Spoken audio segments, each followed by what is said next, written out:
Hoje eu vivi uma situação que me fez pensar muito sobre o poder que a gratidão tem de reorganizar dentro de nós aquilo que a gente viveu e que ficou. Eu gosto de comparar como se fosse uma peça fora da estante, né? A gente arrumou e sobrou. Alguma coisa sobrou e a gente não consegue encaixar. A vida emocional da gente é assim também. O trauma, né? A psicologia nos ensina que é justamente um acontecimento que não coube dentro da gente. Numa fase da vida eu fui traumatizado pela fala de alguém, por um acontecimento. Então eu não soube acomodar dentro de mim, porque quando eu sou criança, eu não tenho os filtros da maturidade que me permitem não deixar que aquilo que está sendo dito, que aquilo que está sendo feito, possa me machucar tanto. Por não ter esse filtro, eu acabo vivendo o trauma, que é a minha incapacidade de guardar de uma forma positiva aquilo que eu vivi. E chega um momento da vida que tudo isso vem à tona, né? As faturas do vivido sempre chegarão nas nossas mãos. E hoje eu estava pensando de como faz diferença na hora que nós vamos viver essa organização, a gente ser movido pelo sentimento de gratidão, que é justamente uma forma de se perdoar, né? Às vezes a gente não consegue olhar para aquilo que a gente viveu, para aquelas situações em que a gente fracassou, em que a gente não teve condições de dar a melhor parte, de fazer da melhor forma. Então aquilo não cabe dentro de nós e a gente vai levando uma amargura e que não faz sentido, né? Porque a amargura que a gente sente hoje não corrige o erro do passado. Eu sempre gosto de fazer a diferenciação entre a culpa e o arrependimento. Essa incapacidade de guardar dentro de nós, de armazenar de uma forma harmoniosa o que a gente viveu, geralmente gera culpa. Então eu me sinto culpado porque eu não dei conta, porque eu fui reprovado, porque eu fracassei, porque eu não passei, porque eu não alcancei, a minha meta não foi cumprida. Ou então posso me sentir arrependido de alguma coisa que eu olho, reconheço que não deu certo porque eu errei em alguns pontos, não calculei bem, não fiz as melhores escolhas. Então o arrependimento, essa gratidão com a vida eu aprendo muito com a minha mãe, que sempre teve uma vida muito, mas muito difícil. Aliás, a história dela me inspira muito. E eu nunca vi, assim, na minha mãe um traço de rancor, de mágoa. E todo mundo que conhece minha mãe sabe, né? Ela tem um humor delicado, ela é engraçada, ela não precisa contar piada para fazer a gente rir. Muitas pessoas até num primeiro momento se aproximam dela porque é minha mãe, né?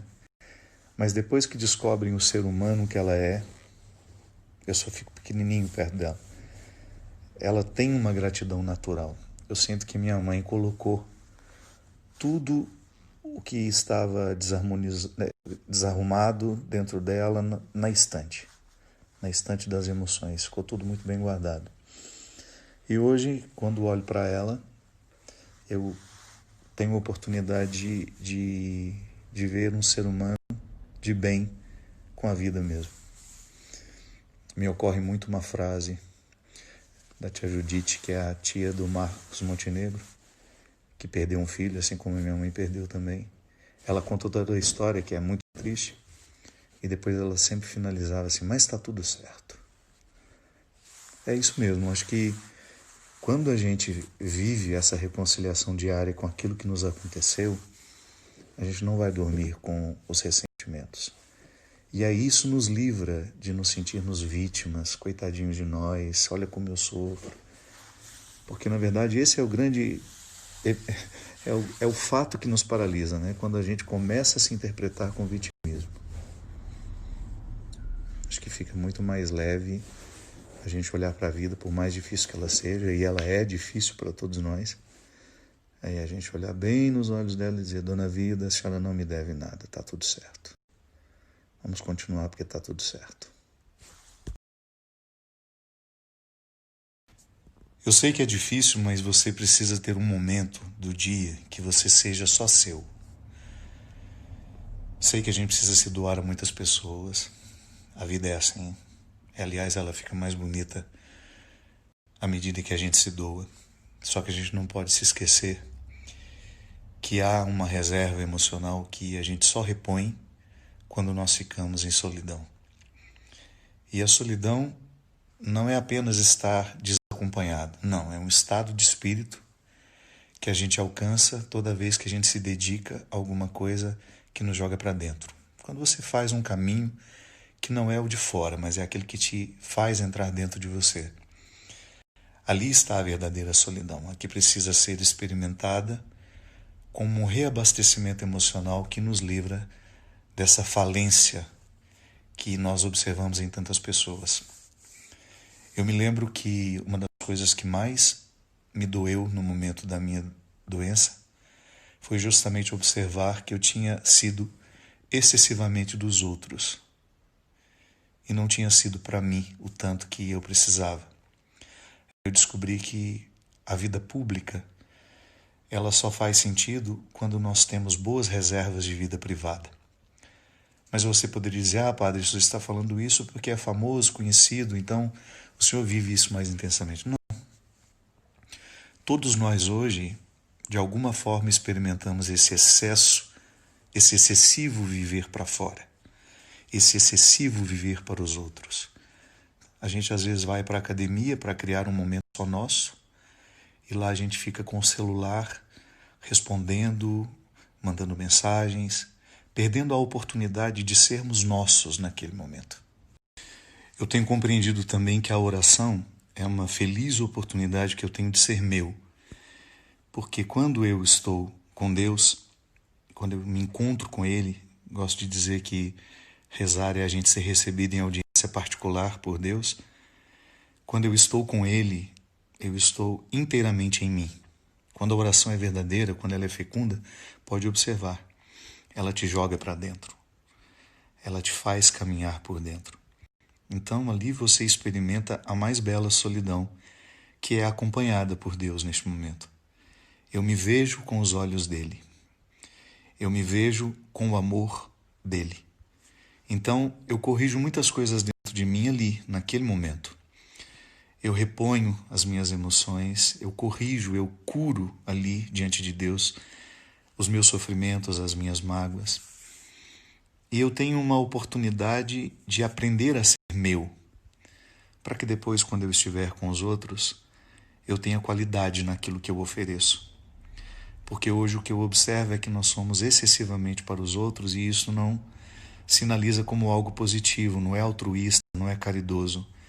Porque não temos a oportunidade de sermos só nossos, nós ficamos oferecendo aos outros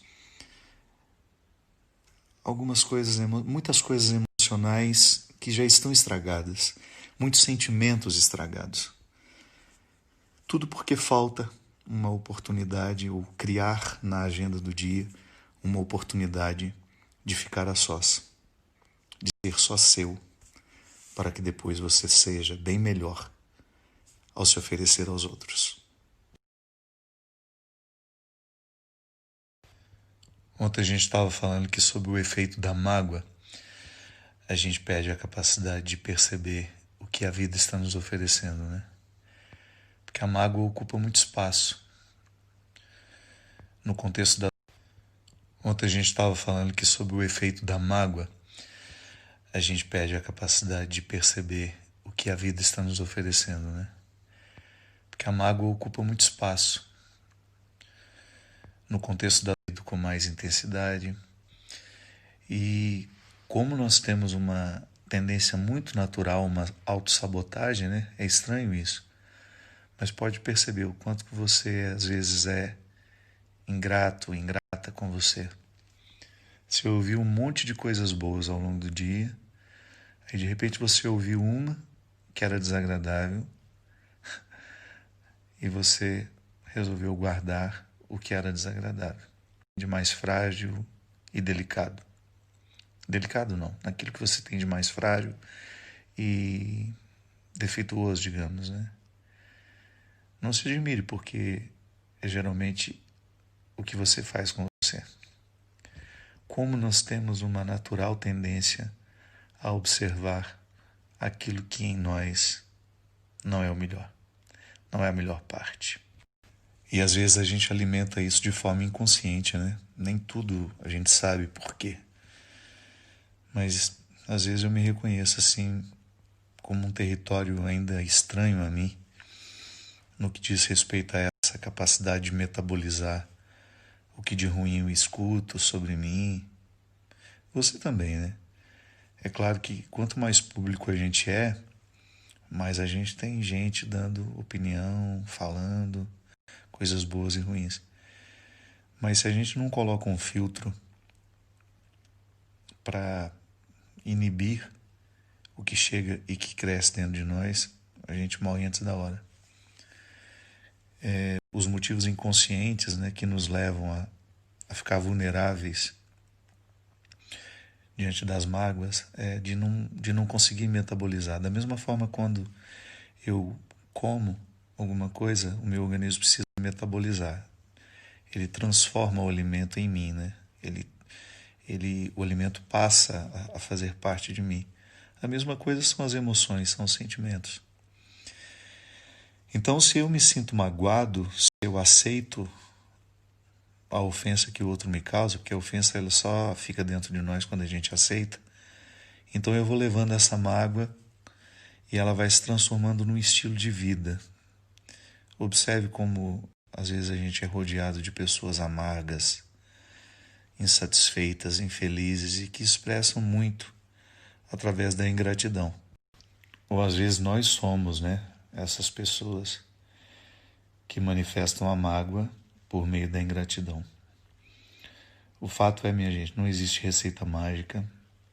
A gente precisa aprender a lidar com tudo que nos magoa. Eu tenho assumido uma regra de vida, sabe? Eu só deixo demorar dentro de mim até eu aprender, que eu preciso aprender com aquilo.